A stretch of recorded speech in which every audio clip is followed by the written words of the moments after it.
नमस्कार, मैं हूं आपके साथ अंकिता पाल और आप सभी का हमर छत्तीसगढ़ में स्वागत है। रुक करते हैं खबरों की तरफ। छत्तीसगढ़ का मुख्यमंत्री कौन बनेगा, ये सवाल अब सभी के जहन में उठने लगा है। नतीजों के 6 दिन बाद भी मुख्यमंत्री के नाम को लेकर कोई तस्वीर अभी तक साफ नहीं हो सकी है। ऐसे में बीजेपी ने छत्तीसगढ़ में पर्यवेक्षकों की टीम को भेजा है, जो विधायकों से चर्चा कर सीएम के नाम को फाइनल करेगी। देखिए इस रिपोर्ट में।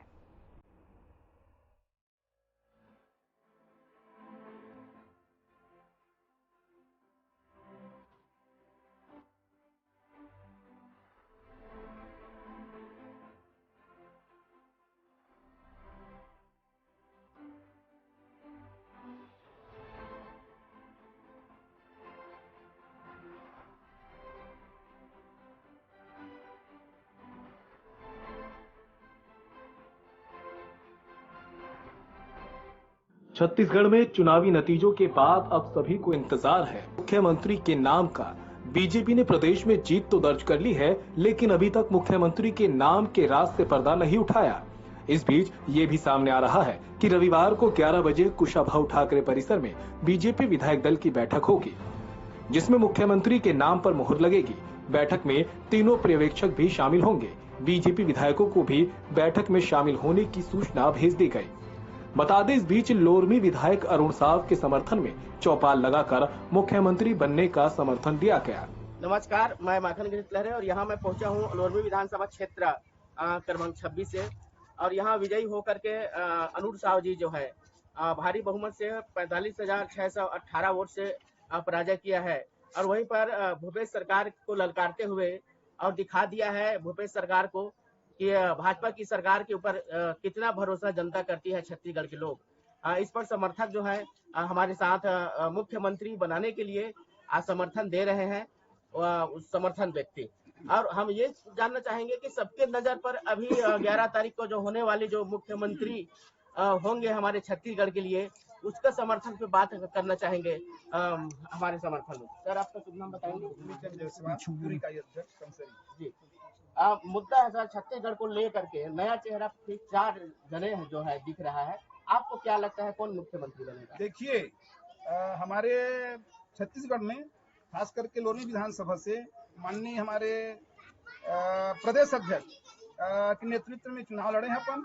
तो जिस हिसाब से प्रदेश अध्यक्ष की जो मेहनत और लगन परिश्रम के हिसाब से हमारे इस क्षेत्र के लोरमी क्षेत्र के गांव-गांव वनांचल दूरांचल से सभी का मांग है, कार्यकर्ता एवं वोटर सभी लोगों का एक स्वर से आवाज उठा रहे हैं कि हमारे लोरमी क्षेत्र से आदरणीय अरुण साव जी को ही मुख्यमंत्री बनाया जाए। ऐसे हम लोगों की सभी की कार्यकर्ता के मन में मनसा है। जैसे कि भूपेश सरकार की तानाशाही सरकार जो कि काफी गरीबों की अनहित में काम किए हैं, महिलाओं की अनहित में काम किए हैं, ऐसे तानाशाही सरकार को उखाड़ करके जब फेंक चुके हैं, जिसके नेतृत्व में हम लोग पूरे छत्तीसगढ़ में चुनाव लड़े हैं, ऐसे सम्माननीय हमारे अरुण साव जी को हम लोग मुख्यमंत्री के मांग करते हैं, छत्तीसगढ़ का मुख्यमंत्री।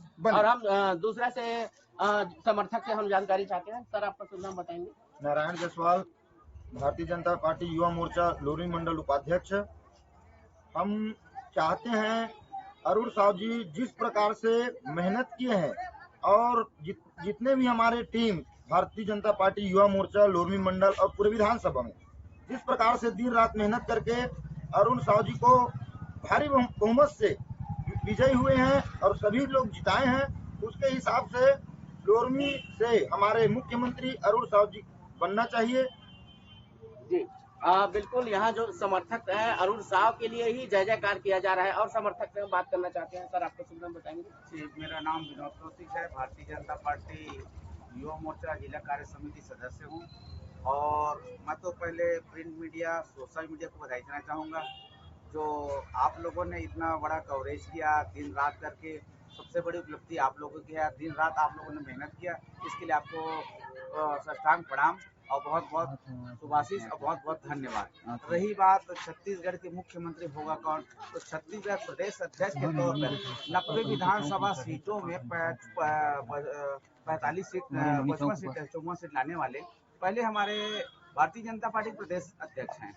तो अरुण साव जी का जो कार्यकाल होगा और अरुण साव जी का जो कार्यकाल है वो काबिले तारीफ है। विपक्ष के लोग भी समझ रहे हैं कि जैसे आवास का मुद्दा है, प्रधानमंत्री आवास का मुद्दा है, महिलाओं की सुरक्षा का मुद्दा है, और इससे बड़ा मुद्दा कोई हो ही नहीं सकता। भारतीय जनता पार्टी एक एक कार्यकर्ताओं को लेकर के, हर वर्ग के लोगों को लेकर के चलने वाला पार्टी है। ये संगठन की पार्टी है, संगठन किसी एक का नहीं है, संगठन सबका है। और भारतीय जनता पार्टी दूरगामी सोच की पार्टी है। और मैं यही कहना चाहूंगा आप सभी लोगों से कि हमारे जो क्षेत्र से भारतीय जनता पार्टी के प्रदेश अध्यक्ष जो है हमारे अरुण साव जी और सांसद जी भी हैं, और हम लोग यही चाहते हैं लोरमी विधानसभा से हमारा मुख्यमंत्री अगला भारतीय जनता पार्टी का अरुण साव जी ही होना चाहिए। और हम लोग भरसक प्रयास किए हैं भारतीय जनता पार्टी को जिस जगह में पहुंचाने का काम किए। हमारे ऊपर से, हमारे जो संगठन से जो दायित्व मिला था वो दायित्व हम भली भांति निर्वहन किए। और मैं ये कहना चाहूंगा सभी माताओं बहनों भाइयों से जिनका जिनका जो सहयोग मिला, सर्वप्रथम तो महिलाओं का जो अभूतपूर्व सहयोग मिला वो काबिले तारीफ है। भारतीय जनता पार्टी जो है हर वर्ग को लेकर के चलने वाली पार्टी है, संगठन को लेकर चलने वाली पार्टी है। और मैं चाहूंगा भारतीय जनता पार्टी के जो हमारे प्रदेश अध्यक्ष है माननीय अरुण साव जी, जो 54 सीटों में भारतीय जनता पार्टी जीत दिलाने वाले थे और दिला दिए, उसके लिए मैं भारतीय जनता पार्टी को पुनः फिर एक बार भारतीय जनता पार्टी का मुख्यमंत्री हम लोग बनना चाहते हैं, पूरे विधानसभा लोरमी का।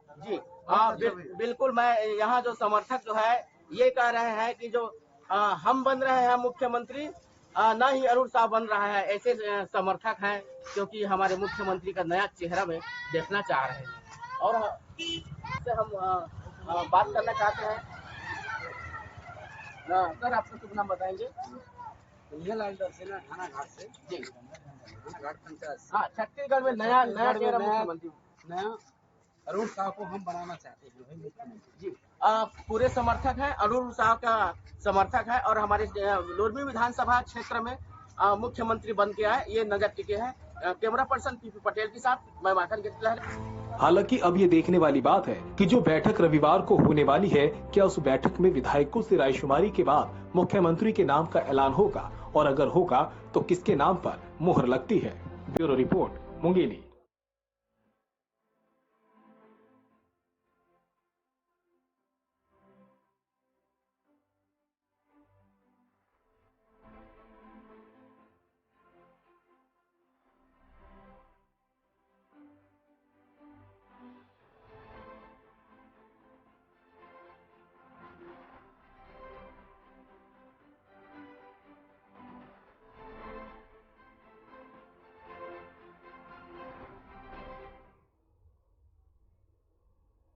छत्तीसगढ़ में हुए विधानसभा चुनाव में बीजेपी ने एक बार फिर से बीजेपी को मौका दिया है।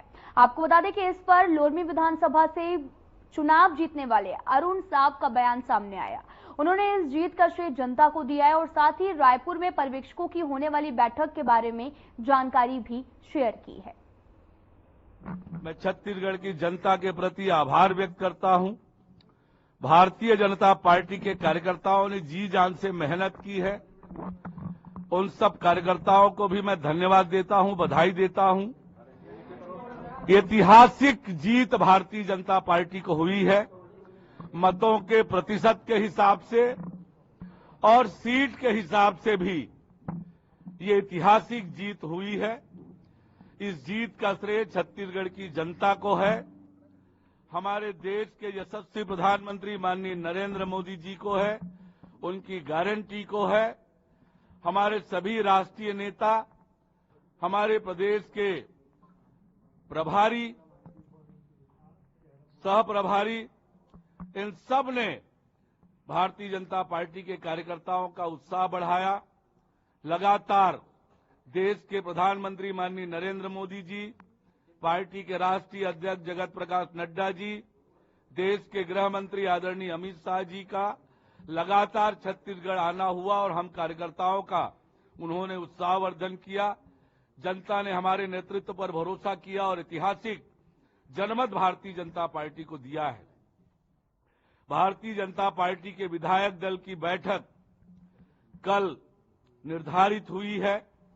पार्टी ने 3 पर्यवेक्षक इस बैठक के लिए नियुक्त किए हैं। केंद्रीय मंत्री आदरणीय अर्जुन मुंडा जी, केंद्रीय मंत्री आदरणीय सर्बानंद सोनोवाल जी, पार्टी के राष्ट्रीय महासचिव आदरणीय दुष्यंत कुमार गौतम जी ये विधायकों की बैठक लेंगे। हमारे प्रभारी आदरणीय ओम माथुर जी, सह प्रभारी डॉक्टर मनसुख मांडविया जी और नितिन नवीन जी भी इस बैठक में रहने वाले हैं। तो कल पार्टी के विधायक दल की बैठक होगी। कल कितने बजे विधायक दल की बैठक होगी सर? बातचीत करके जो समय निर्धारित होगा आपको सूचित करेंगे। आज तो मैं केवल आपको विधायक दल की बैठक की सूचना दे रहा हूं। आगे की नीति और बातचीत की सूचना आपको समय पर मिलेगी और जो हमने कहा है, जनता से जो वादा किया है वो वादा पूरा। छत्तीसगढ़ में हुए विधानसभा चुनाव में बीजेपी ने जीत हासिल कर ली है और वहीं प्रदेश में सीएम फेस को लेकर भी हलचल मची हुई है। और इसी बीच छत्तीसगढ़, झारखंड, उड़ीसा में भी पिछले 3 दिन से राज्यसभा सांसद धीरज साहू के ठिकानों पर चल रही आयकर विभाग की कार्यवाही पर बीजेपी के नवनिर्वाचित विधायक केदार कश्यप का बड़ा बयान सामने आया।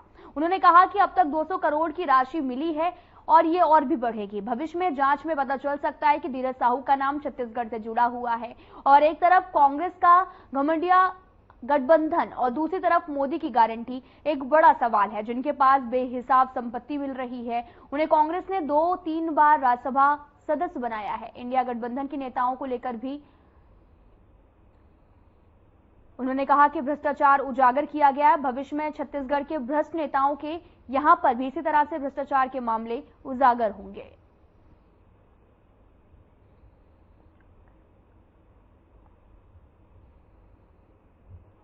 मीडिया के को हार्दिक अभिनंदन, स्वागत। और मतगणना के बाद, काउंटिंग के बाद ये पहली पत्रवार्ता है और आप सभी को बहुत बहुत धन्यवाद। आप सभी ने प्रत्यक्ष अप्रत्यक्ष रूप से हम सभी को जो सहयोग प्रदान किया, हम सभी आपका आभार व्यक्त करते हैं। आज की इस पत्रवार्ता में हमारे मीडिया विभाग के प्रभारी माननीय श्री अमित चंदनानी जी, प्रदेश के हमारे प्रवक्ता, हमारे वरिष्ठ नेता आदरणीय केदार गुप्ता जी, हमारे मीडिया के सह प्रभारी आदरणीय अनुराग अग्रवाल जी, मित्रों,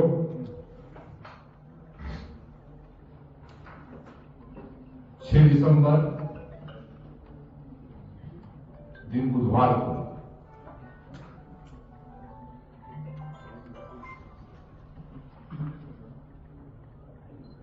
कांग्रेस के एक और नेता का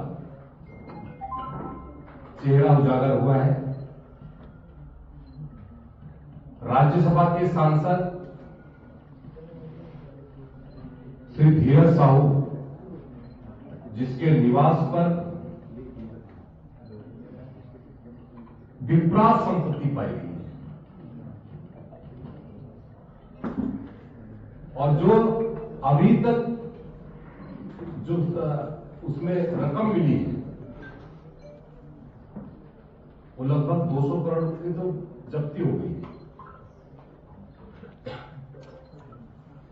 वहां पर मशीन जो लगाई गई थी वो मशीन भी खराब हो गई, इतनी रकम वहां पर पाई गई। करोड़ घोटाला से कई मामले सामने आए हैं। कांग्रेस के इस नेता के माध्यम से फिर से एक बार कांग्रेस का वास्तविक चेहरा लोगों की समझ में आ चुका है। छत्तीसगढ़ में भी भूपेश बघेल जी और उनके संरक्षण में जो चल रहा था, पूरा यहां पर जो सिंडिकेट चल रहा था, आज कई जेल के अंदर है, कई बाहर घूम रहे हैं। ऐसे भ्रष्टाचारियों को, जिसे कांग्रेस की सरकार का संरक्षण प्राप्त था, भूपेश बघेल का संरक्षण प्राप्त था, अब वक्त आ गया है देश के यशस्वी प्रधानमंत्री माननीय नरेंद्र मोदी जी के नेतृत्व में लगातार ऐसे आपराधिक तत्वों के ऊपर लगाम कसने का, ऐसे भ्रष्टाचारी, ऐसे लूटपाट करने वाली सरकार को यहाँ की जनता ने उखाड़ फेंका है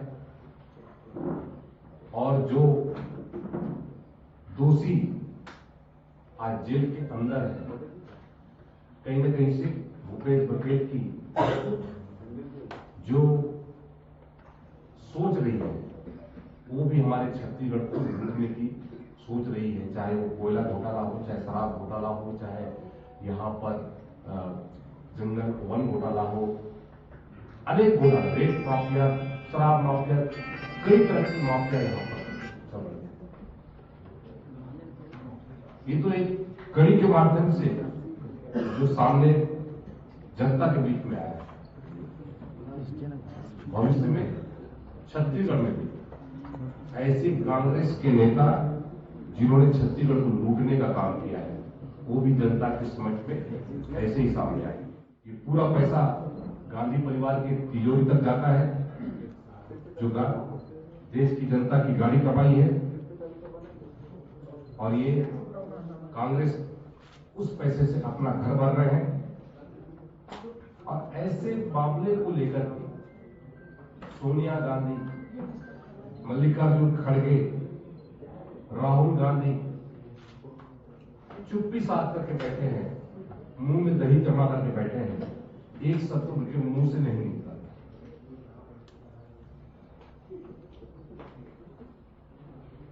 और कांग्रेस पार्टी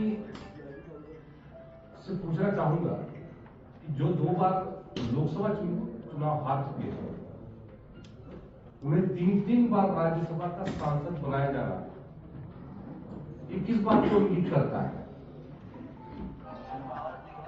कैसे भ्रष्टाचारी तत्वों को ये कांग्रेस पार्टी संरक्षण देती है, ये इस बात से साबित होता है। भाइयों, कांग्रेस पार्टी ने और जो भ्रष्टाचारियों ने जो एक गठबंधन बनाया है, INDI, इस अलायंस के पास में भी हम बात करें तो बेंगलुरु में कांग्रेस नेता के रिश्तेदार के घर में 42 करोड़ रुपए कैश में, यूपी विधानसभा चुनाव के दौरान IT रेड में पीयूष जैन के यहां पर 200 करोड़ रुपए कैश प्राप्त हुआ। जुलाई 2022 में ममता बनर्जी के मंत्री पार्थ चटर्जी के ठिकाने पर 50 करोड़ कैश और करोड़ों के सोने प्राप्त हुए। 142 करोड़ रुपए के चेन्नई में आयकर विभाग की छापामारी के दौरान जब्त किए। जून 2022 में सत्येंद्र जैन के ठिकानों से ईडी को मिला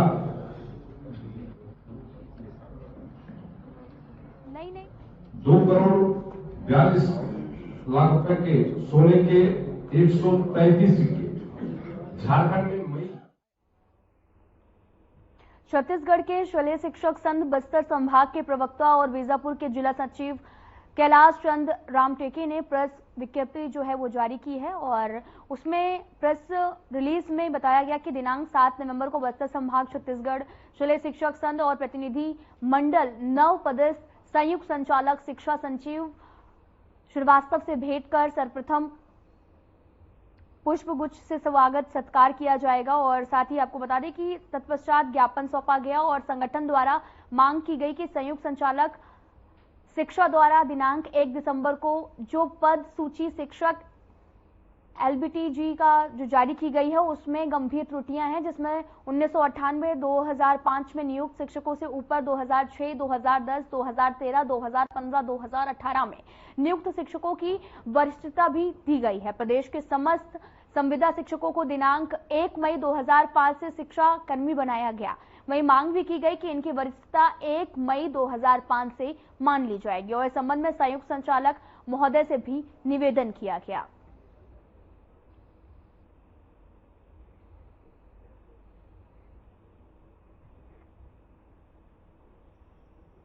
हमने वरिष्ठता सूची को लेकर ज्ञापन सौंपा है संयुक्त संचालक शिक्षा बस्तर संभाग को, जो 1 दिसंबर को शिक्षक एलबी ई संवर्ग एवं टी संवर्ग की जो संभाग स्तरीय सूची जो जारी की गई है उसमें कई गंभीर त्रुटियां हैं, जिसमें कनिष्ठ शिक्षक जो हैं वरिष्ठ हो गए हैं।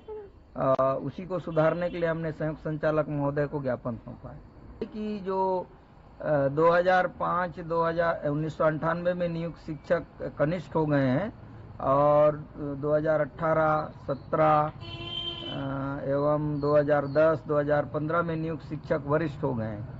तो संचालक महोदय द्वारा हम लोगों को आश्वस्त किया गया है कि बहुत जल्दी त्रुटि का निराकरण कर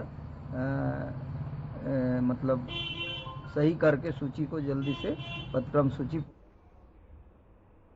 बिलासपुर के कलेक्टर अवनीश शरण के निर्देश पर स्वास्थ्य विभाग की टीम ने बिलासपुर शहर के कई अस्पतालों और नर्सिंग होम का औचक निरीक्षण किया और साथ ही दस्तावेजों की जांच भी की गई। टीम ने मिशन अस्पताल, यूनिटी अस्पताल, मॉडर्न सोनोग्राफी सेंटर और साथ ही ओम नर्सिंग होम, सुरगुंडा साई बाबा अस्पताल का, जहां पर आपको बता दें निरीक्षण किया गया। सिम्स अस्पताल के सामने स्थित मॉडर्न पैथोलॉब का संचालन किया गया और वैध दस्तावेज नहीं दिखाने गए। लैब को भी सील किया गया है और साथ ही आपको बता दें कि 3 दिनों तक दस्तावेज जमा कराए जाएंगे। और आयुष विभाग की संचालक नम्रता गांधी ने बिलासपुर दौरे के दौरान जिले में बेहतर स्वास्थ्य सेवाओं के लिए अस्पताल और नर्सिंग होम के निरीक्षण के निर्देश विभाग को दिए हैं। और इसी कड़ी में तहसीलदार शशि भूषण सोनी, मुकेश देवांगन और आकाश गुप्ता के नेतृत्व में स्वास्थ्य विभाग की तरफ से 3 अलग-अलग टीमों का गठन भी कर निरीक्षण किया गया है।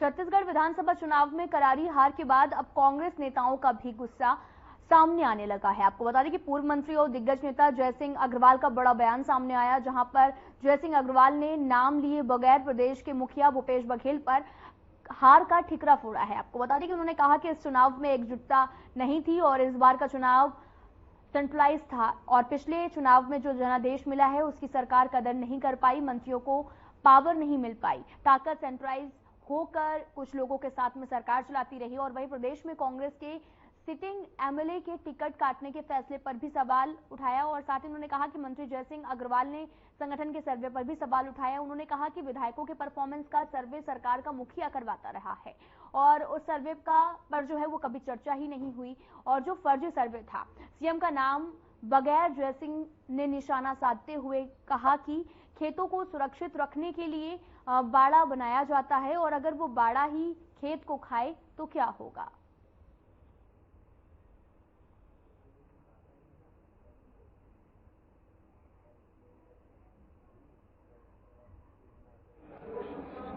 पार्टी ने जिस तरीके से चुनाव लड़ा, हम लोग विपक्ष में थे, उस प्रकार से इस बार के चुनाव में देखने को नहीं मिला। पहली चीज,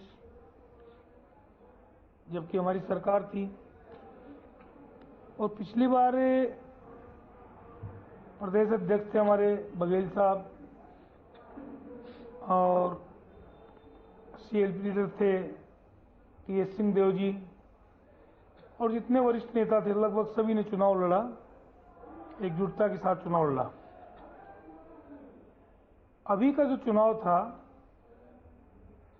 वो चुनाव थोड़ा सेंट्रलाइज हो गया था, क्योंकि जो 5 साल की हमारी सरकार का कार्यकाल था, सरकार ने काम किए,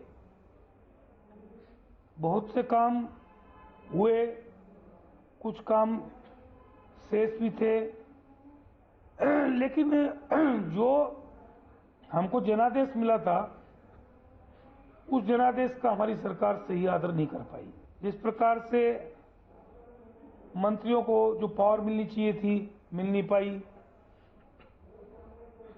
एक ताकत सेंट्रलाइज होके कुछ चुनिंदा लोगों के साथ पूरे 5 वर्ष तक काम करती रही जो एक खींचातानी का माहौल रहा। कोरबा में ले लीजिए या पूरे प्रदेश के शहरी क्षेत्रों में हम लोग पिछड़ गए, क्योंकि सरकार ने किसानों पे ध्यान दिया और ऐसा लगता है कि हमारे मुखिया को ये कहीं न कहीं विश्वास रहा कि हम ग्रामीण क्षेत्र की सारी सीटें जीत लेंगे, तो शहरी सीटों की ज्यादा आवश्यकता नहीं पड़ी।